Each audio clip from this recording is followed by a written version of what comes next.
Hello and welcome to मीमांसा classes. आप screen पर देख पा रहे हैं इकोनॉमी स्पेशल बैच जो हमारा चल रहा है, उसमें आज का जो टॉपिक रहने वाला है वो है भुगतान संतुलन या बैलेंस ऑफ पेमेंट। भुगतान संतुलन या बैलेंस ऑफ पेमेंट क्या होता है, उस पर जाने से पहले मैं आपको बता दूं, इकोनॉमी स्पेशल बैच में हमारा मुख्य रूप से फोकस ये है कि सिविल सर्विसेज से संबंधित इकोनॉमी के जितने भी टॉपिक्स हैं उनको हम यूट्यूब पर तैयारी करने वाले विद्यार्थियों को बिल्कुल निःशुल्क उपलब्ध कराएं। तो वैसा हमारा प्रयास है इस इकोनॉमी स्पेशल बैच के अंतर्गत, न केवल सिविल सर्विसेज के एग्जाम के लिए अपितु अन्य प्रतियोगी परीक्षाओं के लिए भी इकोनॉमी से संबंधित जो टॉपिक्स हैं उनके लिए ये क्लास उपयोगी रहने वाली है। तो आइए क्लास को प्रारंभ करते हैं और देखते हैं भुगतान संतुलन के बारे में।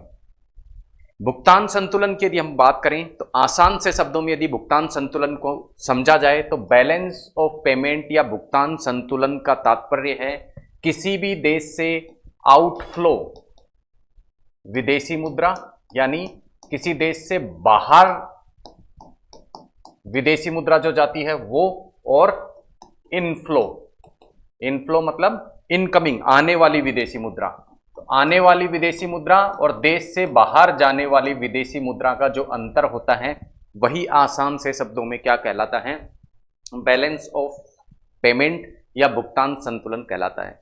अब ये विदेशी मुद्रा किन किन रूपों में, किन किन मदों में बाहर जाती है और किन किन मदों में देश के भीतर आती है, उसको हम आगे क्लास में समझने वाले हैं। आगे बढ़ते हैं क्लास में और देखते हैं कि फॉरेन करेंसी रिजर्व क्या होता है। देखिए, जब भी विदेशी मुद्रा भारत में आती है, कोई भी फॉरेन करेंसी भारत में आती है तो वो क्या बनाती है, फॉरेन करेंसी रिजर्व बनाती है, जो कि सुरक्षित रहता है किसके पास, रिजर्व बैंक ऑफ इंडिया के पास में। तो रिजर्व बैंक ऑफ इंडिया का जो फॉरेन करेंसी रिजर्व होता है वो किस किस से मिलकर बना होता है। सबसे पहला foreign currency assets, foreign currency assets, विदेशी मुद्रा के जो भी असेट्स हैं, विदेशी मुद्रा के रूप में जो भी पैसा है, पहला भाग वो। दूसरा भाग जो बनाता है फॉरेन करेंसी रिजर्व का वो है फॉरेन बैंक डिपॉजिट्स, विदेशी जो बैंक हैं, बैंकों में विदेशी मुद्रा के रूप में जो भी पैसा जमा है, विदेशी मुद्रा के रूप में जो भी पैसा जमा है वो। पहला क्या हो गया, विदेशी मुद्रा के रूप में जो भी पैसा किसके पास में है, रिजर्व बैंक ऑफ इंडिया के पास में है वो। दूसरा, बैंकों में विदेशी मुद्रा के रूप में जो भी पैसा जमा है वो। तीसरा, फॉरेन गवर्नमेंट सिक्योरिटीज।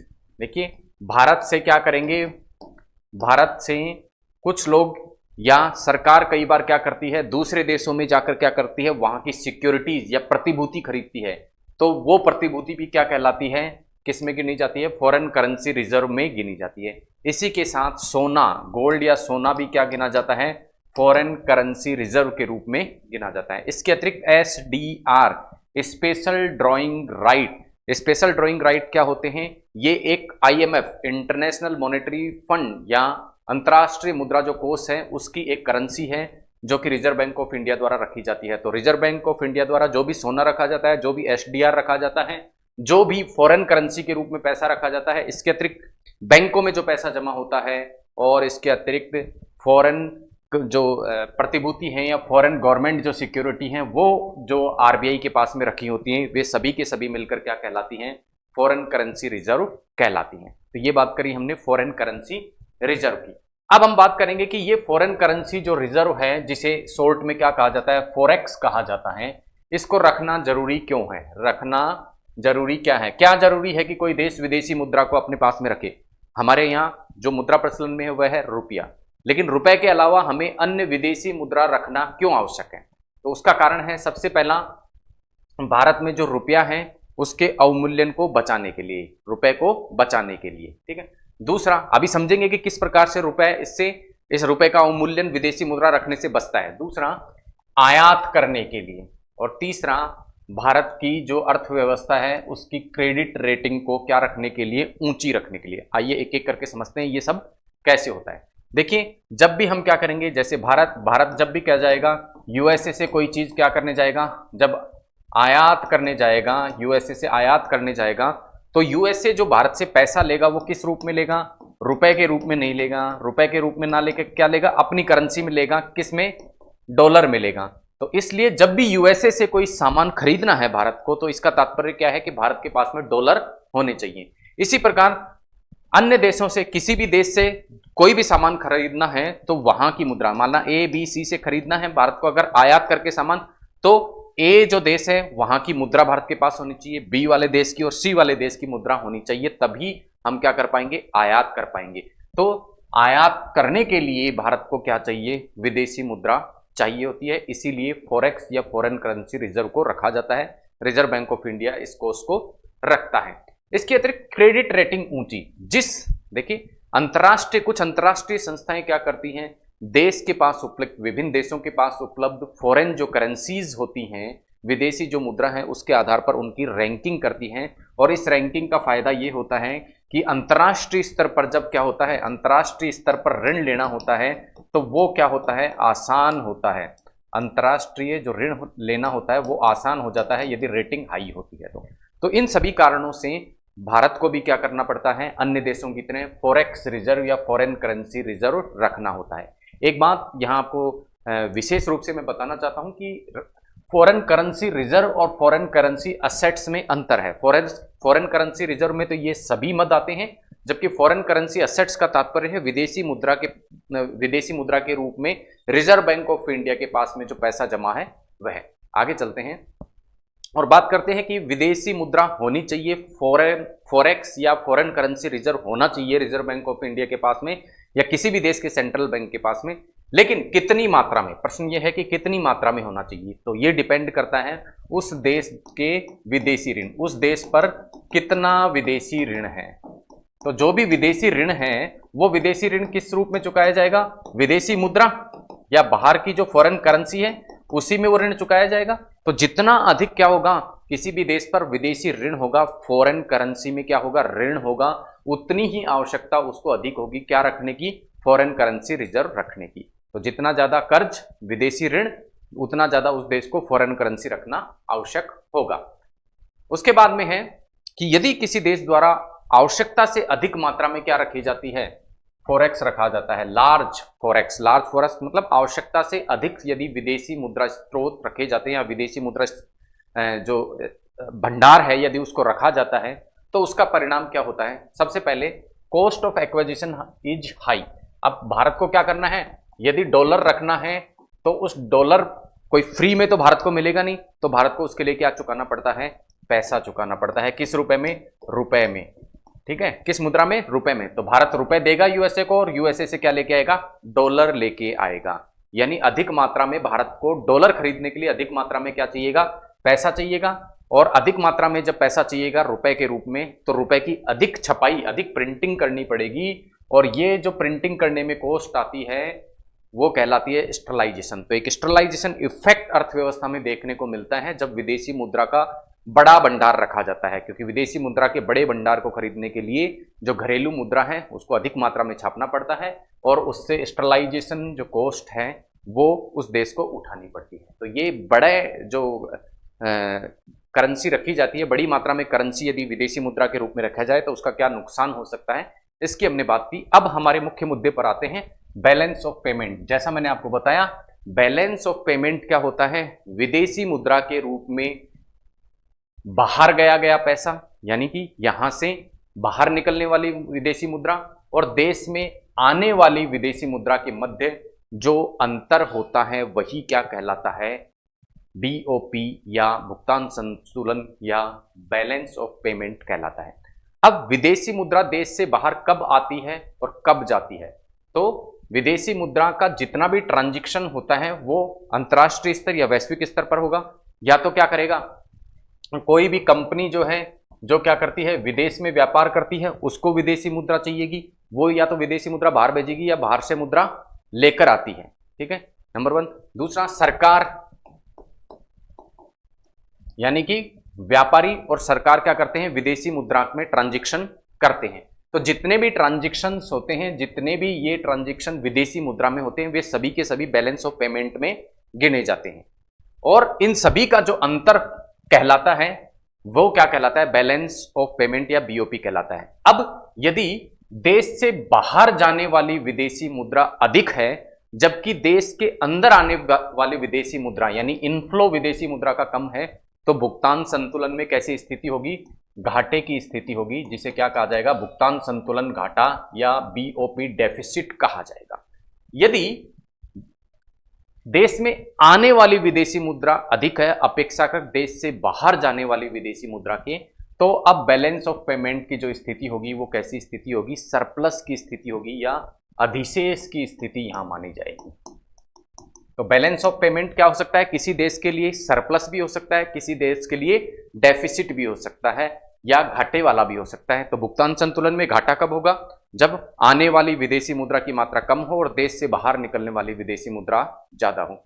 जबकि अधिशेष की स्थिति कब बनेगी भुगतान संतुलन में, जब आने वाली मुद्रा तो क्या हो, देश के अंदर आने वाली विदेशी मुद्रा ज्यादा हो और बाहर निकलने वाली विदेशी मुद्रा कम हो।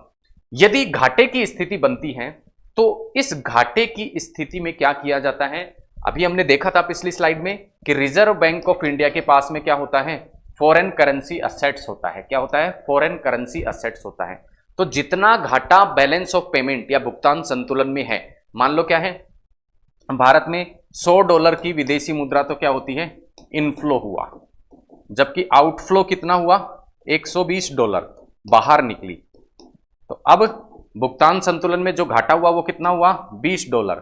तो ये $20 हैं, वो इस बीओपी मद में, या हम कह सकते हैं जो फॉरेन करेंसी असेट्स हैं उसमें से निकालकर इस बैलेंस ऑफ पेमेंट को क्या कर दिया जाता है, बराबर कर दिया जाता है। यानी भुगतान संतुलन में जो घाटा होता है उस घाटे को एडजस्ट करने के लिए रिजर्व बैंक ऑफ इंडिया के पास में जो फॉरेन करेंसी असेट्स हैं उनके द्वारा इसकी क्या कर दी जाती है, पूर्ति कर दी जाती है, इसका संतुलन कर दिया जाता है, जिसे हम क्या कहते हैं, भुगतान संतुलन की स्थिति कहते हैं। ठीक है, अब क्या हो, यदि मान लो क्या हो कि इनफ्लो तो क्या इतना हो, इनफ्लो तो $120 हो और आउटफ्लो क्या हो, $100 हो, यानी निकलने वाली विदेशी मुद्रा कम, आने वाली विदेशी मुद्रा ज्यादा, तो $20 का क्या हो जाएगा, अधिशेष हो जाएगा।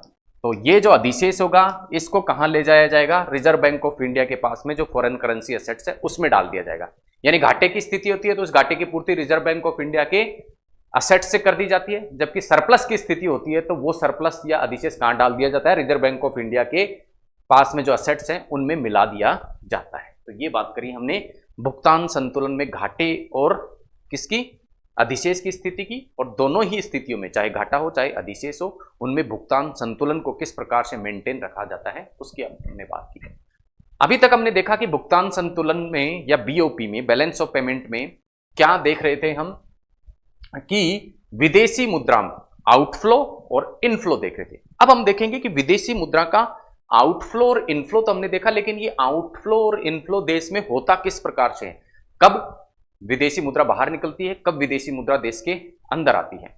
तो वो दो मदों में आती है, पहला चालू खाते के रूप में और दूसरा पूंजी खाते या कैपिटल अकाउंट के रूप में। आइए देखते हैं करंट अकाउंट और कैपिटल अकाउंट क्या होते हैं। यदि करंट अकाउंट या चालू खाते की बात करें तो चालू खाते में फिर से 3 मद आते हैं। पहला balance of trade in goods and services, यानी विदेशी व्यापार का, विदेशी व्यापार। अब विदेशी व्यापार में क्या करते हैं, कुछ चीजें हम आयात करते हैं, कुछ क्या करते हैं, निर्यात करते हैं। चाहे आयात करें चाहे निर्यात करें, दोनों किस जो लेन देन होते हैं वो क्या होते हैं, विदेशी मुद्रा में। जब हम आयात करते हैं तो विदेशी मुद्रा बाहर जाती है, जब हम निर्यात करते हैं तो विदेशी मुद्रा हमारे देश के अंदर आती है। तो इन दोनों का जो डिफरेंस, यानी आयात और निर्यात, वस्तु और सेवाओं का आयात और निर्यात जब किया जाता है तो उस आयात और निर्यात में कुल कितना इनफ्लो और आउटफ्लो होता है, उसका जो अंतर कहलाता है वो बैलेंस ऑफ ट्रेड कहलाता है। सबसे पहला मद कौन सा हो गया, करंट अकाउंट में या चालू बैलेंस ऑफ पेमेंट के 2 मद कौन कौन से, करंट अकाउंट या चालू खाता, और दूसरा कौन सा, कैपिटल अकाउंट या पूंजी खाता। करंट अकाउंट में हमने देखा कि 3 मद, पहला मद कौन सा, विदेशी व्यापार वाला मद, वस्तु और सेवाओं का जो विदेशी व्यापार किया जाता है तो उसमें जो कुल आउटफ्लो और इनफ्लो का अंतर होता है वो। दूसरा मद है balance of interest and dividends. इसको समझते हैं। देखिए इसका तात्पर्य क्या है, हम क्या करते हैं, विदेशों को ऋण देते भी हैं और विदेशों से ऋण लेते भी हैं। ठीक है, जब देते हैं तो ब्याज क्या होता है, प्राप्त होता है, और जब लेते हैं तो ब्याज का क्या किया जाता है, भुगतान किया जाता है। और जब विदेशी मुद्रा में ऋण लिया जाता है तो ब्याज का भुगतान भी किस रूप में किया जाता है, विदेशी मुद्रा के रूप में ही किया जाता है। तो इन ब्याज, दिए गए ब्याज और लिए गए ब्याज का जो अंतर होता है वो क्या कहलाता है? बैलेंस ऑफ इंटरेस्ट कहलाता है। अगला है balance of dividend. Balance of dividend का तात्पर्य है हम विदेशों में निवेश करते भी हैं और विदेश जो अन्य देश हैं, हम क्या करते हैं? विदेशों में निवेश करते हैं। विदेशों में जब निवेश करते हैं तो उससे हमें क्या होता है? लाभांश प्राप्त होता है। लाभांश या डिविडेंड, डिविडेंड जिसे हिंदी में क्या कहा जाता है? लाभांश। लाभांश हमें क्या होता है? प्राप्त होता है। इसी प्रकार अन्य देश हमारे देश में क्या करते हैं? निवेश करते हैं, तो इसके बदले हमें उन्हें लाभांश का क्या करना पड़ता है? भुगतान करना पड़ता है। तो ये जो लाभांश की प्राप्ति और भुगतान दोनों ही किस में होते हैं? विदेशी मुद्रा के रूप में होते हैं, और इनका जो अंतर होता है वो क्या कहलाता है? बैलेंस ऑफ डिविडेंड कहलाता है किसी भी देश के लिए। अगला है balance of private remittance. Balance of private remittance का तात्पर्य समझ लेते हैं। कुछ भारतीय लोग क्या रहते हैं? विदेश में रहते हैं। तो भारतीय लोग जो हैं, जो कि कहाँ रहते हैं? विदेश में। वहां से ये पैसा कमाकर फॉरेन करेंसी के रूप में क्या बेचते हैं? भारत में बेचते हैं। इसी तरह भारत में कुछ विदेशी लोग रहते हैं और ये विदेशी जो लोग हैं ये पैसा कमाकर कहां बेचते हैं? अन्य देशों में। यानी कि कहने का तात्पर्य है कि भारत से तो वो मुद्रा क्या हो रही है? फॉरेन करेंसी के रूप में एक तरफ तो बाहर निकल रही है। कैसे निकल रही है? जो लोग भारत में कमा रहे हैं और विदेश के जो लोग हैं वो अपने देश में उस मुद्रा को बेचते हैं। इसी प्रकार भारत के जो लोग विदेश में काम कर रहे हैं वो पैसा कमाकर भारत में उस देश की करेंसी के रूप में बेचते हैं। तो इस प्रकार करेंसी का इनफ्लो और आउटफ्लो जो इस प्रकार से होता है उसे क्या कहा जाता है? बैलेंस ऑफ प्राइवेट रेमिटेंस कहा जाता है। तो ये हुए करंट अकाउंट या चालू खाते के मद। अब हम बात करते हैं पूंजी खाते या कैपिटल अकाउंट की। तो कैपिटल अकाउंट में भी फिर से क्या होते हैं? 3 मद होते हैं। कौन कौन से मद? पहला जो मद होता है वो होता है बैलेंस ऑफ लोन। आइए इसको समझते हैं। बैलेंस ऑफ लोन का तात्पर्य है क्या कहता है? भारत क्या देता है? अन्य देशों को ऋण देता है। तो वो जो ऋण दिया जाता है वो किस रूप में दिया जाता है? उस देश की करेंसी के रूप में दिया जाता है। इसी प्रकार भारत अन्य देश भी जो हैं वो क्या करते हैं? भारत को क्या देते हैं? ऋण देते हैं। भारत को ऋण देते हैं। तो इस प्रकार कुछ मात्रा में फॉरेन करेंसी ऋण के रूप में प्राप्त होती है, कुछ मात्रा में फॉरेन करेंसी दिए गए ऋण के रूप में बाहर निकलती है, और इनका जो अंतर होता है वही क्या कहलाता है? बैलेंस ऑफ लोन कहलाता है। ठीक है, ऋणों का अंतर कहलाता है। उसके बाद बैलेंस ऑफ ग्रांट्स। ग्रांट्स का तात्पर्य है अनुदान। तो कई बार अनुदान के रूप में भी भारत अन्य देशों को पैसा देता है और अन्य देश भारत को क्या देते हैं? अनुदान के रूप में पैसा देते हैं। दोनों ही प्रकार से जब पैसा दिया जाता है तो वो फॉरेन करेंसी में दिया जाता है। तो इस अनुदानों का जो अंतर होता है वो क्या कहलाता है? Balance of grant. इस अगला है बैलेंस ऑफ फॉरेन इन्वेस्टमेंट। जैसा मैंने आपको बताया कि भारत जाके क्या करता है? अन्य देशों में क्या करता है? निवेश करता है। अन्य देशों में निवेश। इसी तरह अन्य देश क्या करते हैं? भारत में निवेश करते हैं।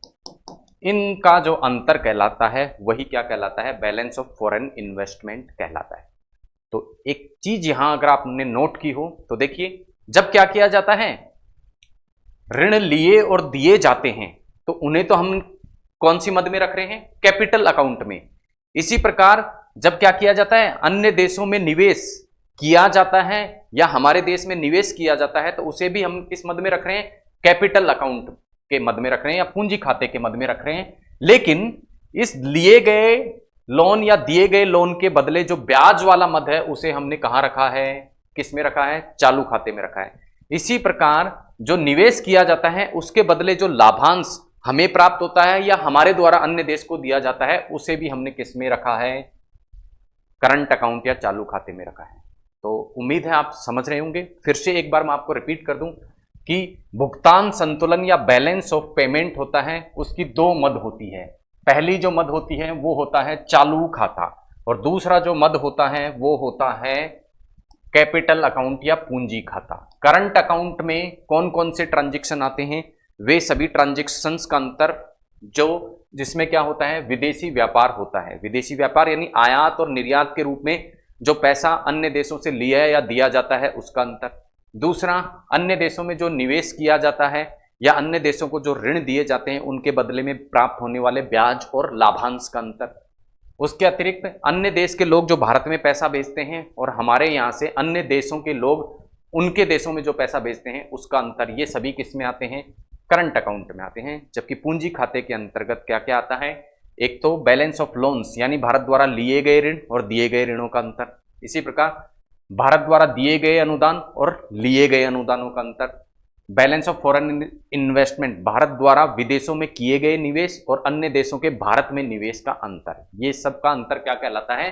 बैलेंस ऑफ पेमेंट कहलाता है। अब ये जो बैलेंस ऑफ पेमेंट कहलाता है, बैलेंस ऑफ पेमेंट जो कहलाता है, जो मैंने देखा बैलेंस ऑफ पेमेंट, ये इन सभी मदों पर चूंकि क्या करता है? निर्भर करता है। और ये मद क्या हो सकते हैं? किसी देश के लिए धनात्मक भी हो सकते हैं और ऋणात्मक भी। धनात्मक कब होंगे? जब निर्यात अधिक होगा तो मुद्रा इनफ्लो यानी विदेशी मुद्रा का फ्लो भारत में अधिक होगा या देश में अधिक होगा, तो निर्यात अधिक देने रहने पर और आयात कम रहने पर क्या आएगा? ये धनात्मक राशि आएगी। इसी प्रकार दिए गए ब्याज और लिए गए ब्याज में अंतर धनात्मक कब आएगा? जब प्राप्त ब्याज अधिक हो और दिया गया ब्याज क्या हो? कम हो, तब ये पॉजिटिव आ सकता है। इसी प्रकार बैलेंस ऑफ रिमिटेंस भी क्या कर सकता है? जब देश से बाहर पैसा कम निकले और अंदर ज्यादा आए तब ये पॉजिटिव आता है।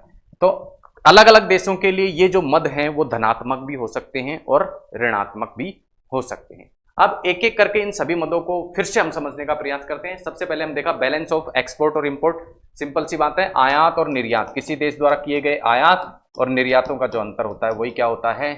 बैलेंस ऑफ एक्सपोर्ट और इंपोर्ट होता है।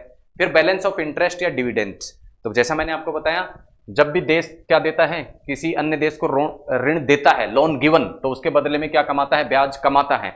इसी प्रकार यदि ऋण लिया जाता है तो बदले में क्या दिया जाता है? ब्याज दिया जाता है। और इन दोनों का जो अंतर होता है वही क्या कहलाता है? बैलेंस ऑफ इंटरेस्ट कहलाता है। इसी प्रकार बैलेंस ऑफ डिविडेंड क्या होगा? दूसरे देशों में निवेश करने से जो लाभ प्राप्त होता है वो और अन्य देशों द्वारा हमारे देश में जो निवेश किया गया है उसके बदले उनको प्राप्त होने वाले लाभ का जो अंतर है वो क्या कहलाता है? बैलेंस ऑफ डिविडेंड कहलाता है। बैलेंस ऑफ रेमिटेंस मैंने आपको बता ही दिया। कुछ लोग यहां से पैसा कमाकर बाहर भेजते हैं, विदेशी जो लोग होते हैं वो यहां से पैसा कमाकर बाहर भेजें, और हमारे देश के लोग जो अन्य देशों में रहते हैं वहां से कमाकर भारत में पैसा भेजें, उनका अंतर। उसके बाद बैलेंस ऑफ लोन, दिए गए ऋण और लिए गए ऋणों का अंतर। फिर बैलेंस ऑफ ग्रांट, दिए गए अनुदान और लिए गए अनुदानों का अंतर। उसके बाद balance of foreign investment. Foreign investment का तात्पर्य है भारत द्वारा अन्य देशों में किए गए निवेश और अन्य देशों द्वारा भारत में किए गए निवेश का अंतर। अब ये जो विदेशी निवेश भारत में किया जाता है वो दो प्रकार से किया जाता है। पहला एफडीआई के रूप में, जिसे कहा जाता है फॉरेन डायरेक्ट इन्वेस्टमेंट, और दूसरा FII foreign institutional investment. FDI का मतलब फॉरेन डायरेक्ट इन्वेस्टमेंट, हिंदी में कहा जाता है इसे विदेशी प्रत्यक्ष निवेश, जबकि एफआईआई का मतलब फॉरेन इंस्टीट्यूशनल इन्वेस्टमेंट। एफडीआई और एफआईआई में क्या अंतर होता है आगे क्लास में हम देखने वाले हैं। अभी के लिए हम बात कर रहे हैं क्या कि फॉरेन इन्वेस्टमेंट किस प्रकार से किया जाता है। विदेशी निवेश किसी भी देश द्वारा अन्य देश में दो प्रकार से किया जाता है, एक एफडीआई के रूप में और एक एफआईआई के रूप में। अब स्पेसिफिकली हमें भारत के संदर्भ में देखना है कि भारत के संदर्भ में करंट अकाउंट और कैपिटल अकाउंट, दो मद देखे हमने। बैलेंस ऑफ पेमेंट या भुगतान संतुलन के दो मद हमने देखे। पहला मद करंट अकाउंट या चालू खाता, और दूसरा मद कौन सा? पूंजी खाता या कैपिटल अकाउंट। अब पूंजी खाता, कैपिटल अकाउंट और करंट अकाउंट चालू खाता, दोनों में ही हमने तीन तीन मद फिर से देखे थे। अब किस मद में भारत क्या होता है? अधिशेष की स्थिति में रहता है, और किस मद में भारत घाटे की स्थिति में रहता है उसको हम देखते हैं। तो सबसे पहले हम बात करें विदेशी व्यापार के, अगर हम अंतर की बात करें तो भारत द्वारा चूंकि आयात अधिक किए जाते हैं और निर्यात कम किए जाते हैं, तो विदेशी करेंसी का जो इनफ्लो होता है वो कम होता है और आउटफ्लो क्या होता है? ज़्यादा होता है। इसलिए भारत का इस मद में क्या देखने को मिलता है? घाटा देखने को मिलता है। यानी बैलेंस ऑफ ट्रेड के मामले में, जो कि करंट अकाउंट का पहला मद है, चालू खाते का पहला मद है, उसमें भारत घाटे की स्थिति में रहता है। दूसरा, यदि हम बात करें बैलेंस ऑफ ट्रेड की भी तो बैलेंस ऑफ ट्रेड या विदेशी व्यापार दो चीजों का होता है, एक तो माल का यानी वस्तुओं का और दूसरा सेवाओं का। वस्तुओं के मामले में भारत घाटे की स्थिति में रहता है, यानी भारत के आयात, वस्तुओं के आयात क्या होते हैं, भारत से अधिक होते हैं, जबकि निर्यात क्या होते हैं, कम होते हैं, इस कारण घाटे की स्थिति में रहता है। लेकिन सेवाओं के मामले में यदि देखा जाए तो सेवाओं का जो आयात किया जाता है भारत में, उसकी अपेक्षा सेवाओं के निर्यात अधिक होते हैं। तो यहां क्या होता है, निर्यात अधिक होने से विदेशी मुद्रा भारत के अंदर प्रवेश करती है। इस कारण ये जो है ये अधिशेष या प्लस की स्थिति में हमें देखने को मिलता है। Balance of trade in service जो होता है वो हमें किस में देखने को मिलता है, अधिशेष इसमें देखने को मिलता है। अब बात करें balance of interest and dividends, यानी भारत द्वारा चुकाया गया ब्याज अधिक है और प्राप्त ब्याज कम है। इसी प्रकार भारत द्वारा प्राप्त लाभांश, निवेश करके प्राप्त लाभांश कम है और दूसरे देशों को चुकाया गया लाभांश अधिक है। इस कारण यहां हमें घाटे की स्थिति देखने को मिलती है। बैलेंस ऑफ प्राइवेट रेमिटेंस, यानी भारत के लोग विदेशों में जो रहते हैं वो पैसा कमाकर भारत में अधिक मात्रा में भेजते हैं, जबकि विदेशी लोग जो भारत में रहते हैं वो पैसा कमाकर दूसरे देशों में कम मात्रा में भेजते हैं। तो ये जो बैलेंस ऑफ रेमिटेंस रहता है ये भारत के मामले में कैसा रहता है, पॉजिटिव रहता है, सरप्लस रहता है। उसके बाद यदि ओवरऑल रूप से हम देखें तो ये जो तीनों मद हमने देखी है ये चालू खाते की देखी है। तो चालू खाते की कुछ मदों में हमें अधिशेष देखने को मिला। कौन सी मद में, एक तो जो सेवाओं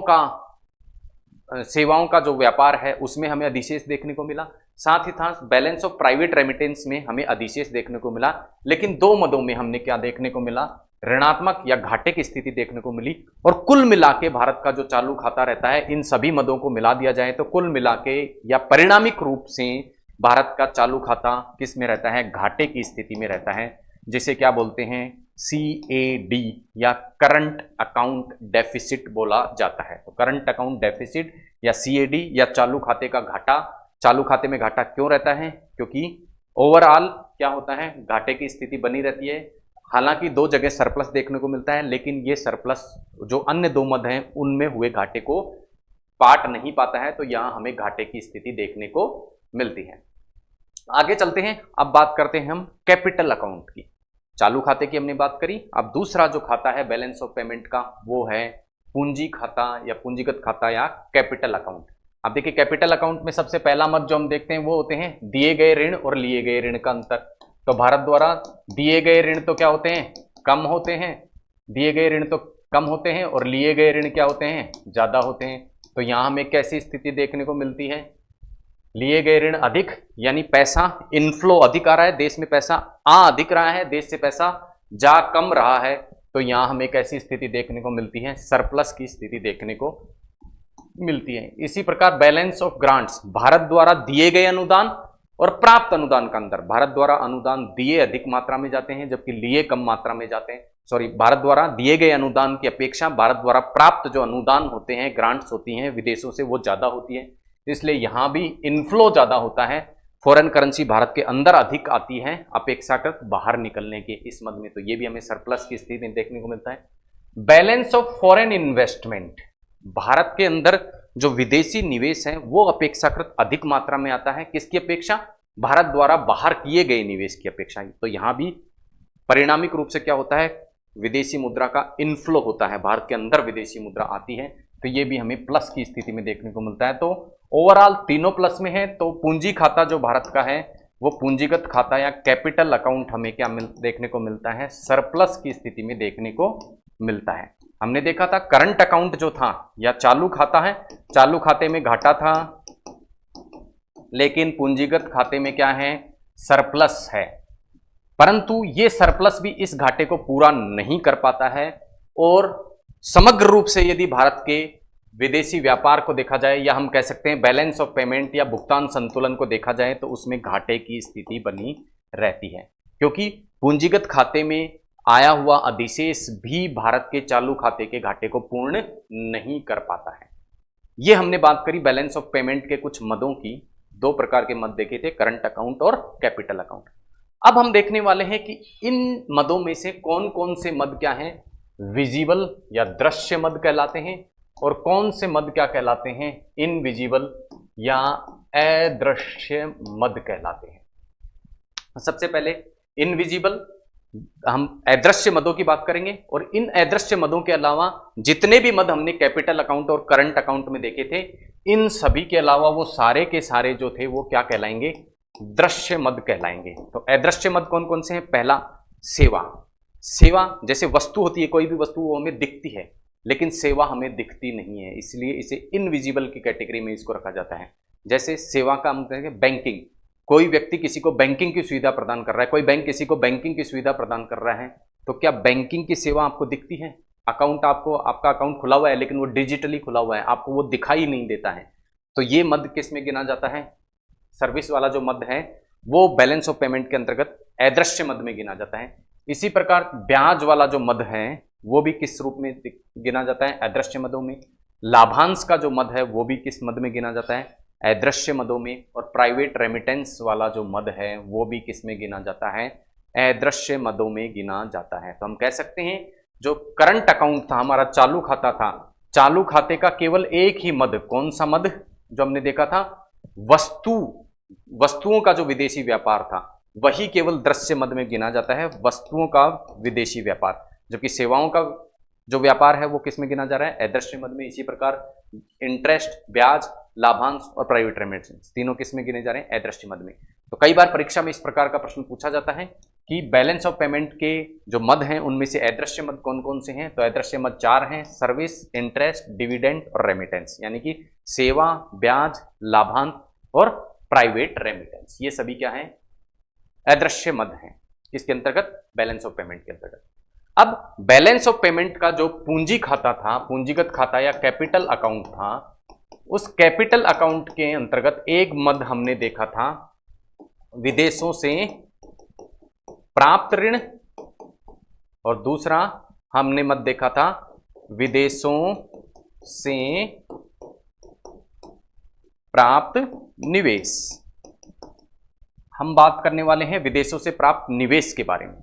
देखिए, विदेशों से जब निवेश प्राप्त होता है तो मैंने 2 रूपों में आपको बताया था, 2 रूपों में ये निवेश प्राप्त होता है। पहला जो रूप है वो कहलाता है FDI या फॉरेन डायरेक्ट इन्वेस्टमेंट, और दूसरा जो रूप होता है वो होता है FII जिसे कहते हैं फॉरेन इंस्टीट्यूशनल इन्वेस्टमेंट। ये दोनों में क्या अंतर होता है उसे समझने से पहले हम ये देखेंगे कि ये जो विदेशी निवेश के रूप में, इन दोनों के रूप में विदेशी निवेश जो भारत में आता है उसके लिए कौन सा रूट अपनाना जरूरी होता है। कोई भी व्यक्ति या सरकार भारत में निवेश करना चाहता है तो उसे क्या करना होगा? तो 2 प्रकार से ये विदेशी निवेश भारत में आता है। पहला रूट है ऑटोमेटिक रूट। ऑटोमेटिक रूट का मतलब कोई अन्य देश का व्यक्ति, संस्था या सरकार भारत में निवेश करने के लिए आए तो ना तो उसे रिजर्व बैंक ऑफ इंडिया से अनुमति की जरूरत पड़े और ना ही सरकार से अनुमति की जरूरत पड़े। तो इस प्रकार के जो निवेश कहलाते हैं वो क्या कहलाते हैं? ऑटोमेटिक रूट या स्वचालित मार्ग से विदेशी निवेश कहलाते हैं। जबकि दूसरा प्रकार का जो रूट है वो कहलाता है गवर्नमेंट अप्रूवल रूट, यानी सरकार की अनुमति यहाँ क्या होती है? आवश्यक होती है। और ये अनुमति जो दी जाती है वो FIPB नाम की एक संस्था होती है। FIPB का तात्पर्य है फॉरेन इन्वेस्टमेंट प्रमोशन बोर्ड, जो कि कौन से मंत्रालय के अधीन आता है? वित्त मंत्रालय। ये क्या करता है? विदेशी निवेश की अनुमति प्रदान करता है। कौन? FIPB, foreign investment promotion board. किसके अधीन? वित्त मंत्रालय के अधीन। साथ ही साथ जो CCEA, जो कि क्या होती है? Cabinet committee on economic affairs नाम से एक कमेटी बनी रहती है, उस कमेटी से भी क्या लेना जरूरी होता है? अनुमति लेना जरूरी होता है। अब लेकिन कुछ ऐसे सेक्टर्स हैं जहां ना तो स्वचालित मार्ग से और ना ही सरकार की अनुमति से विदेशी निवेश किया जा सकता है। वे सेक्टर कौन कौन से हैं? लॉटरी, चिट फंड का जो सेक्टर है, निधि का जो सेक्टर है। चिट फंड और निधि क्या होते हैं ये इससे पिछली क्लास में हम अच्छे से समझ चुके हैं। जो हमारी बैंकिंग से संबंधित क्लास थी उसमें हमने देखा था कि चिट फंड और निधि क्या होते हैं। तो लॉटरी, चिट फंड और निधि में किसी प्रकार का विदेशी निवेश की अनुमति नहीं है। इसी प्रकार बैटिंग और गैम्बलिंग, यानी जुआ जो खेला जाता है या लॉटरी जो खेली जाती है उसमें भी किसी प्रकार के विदेशी निवेश की अनुमति नहीं है। इसी प्रकार रियल एस्टेट सेक्टर जो है उसमें भी किसी प्रकार के विदेशी निवेश की अनुमति नहीं है। तंबाकू उत्पाद जो बनाने का कार्य है उसमें भी विदेशी निवेश की अनुमति नहीं है। इसी प्रकार एटॉमिक एनर्जी या परमाणु ऊर्जा का जो क्षेत्र है उसमें भी विदेशी निवेश की अनुमति नहीं है। रेल ट्रांसपोर्ट, रेलवे परिवहन, किसको छोड़कर? मेट्रो को छोड़कर। मेट्रो में विदेशी निवेश की अनुमति है, लेकिन इसके अतिरिक्त अन्य रेल परिवहन में भी विदेशी निवेश की अनुमति नहीं है। तो ये हमने देखा कि भारत में जो विदेशी निवेश किया जाता है, या हम कह सकते हैं विदेशी मुद्रा भारत में आती है या भारत से निकलती है, वो दो मदों के रूप में निकलती है, करंट अकाउंट और कैपिटल अकाउंट। करंट अकाउंट और कैपिटल अकाउंट में कौन कौन से मद शामिल होते हैं, इनके बारे में हमने चर्चा की। तो इस प्रकार से आज समग्र रूप से आज की क्लास में हमने विदेशी मुद्रा के रूप में जो ट्रांजैक्शंस भारत के होते हैं उनको देखा, जिनको किस में गिना जाता है? बैलेंस ऑफ पेमेंट या बीओपी के अंतर्गत गिना जाता है। मिलते हैं, क्लास को कंटिन्यू करेंगे और मिलेंगे अगली क्लास में। विदेशी व्यापार या हम कह सकते हैं बैलेंस ऑफ पेमेंट से संबंधित कुछ अन्य तथ्यों को या अन्य अवधारणाओं को हम अगली क्लास में समझने वाले हैं। तब तक के लिए धन्यवाद। जय हिंद।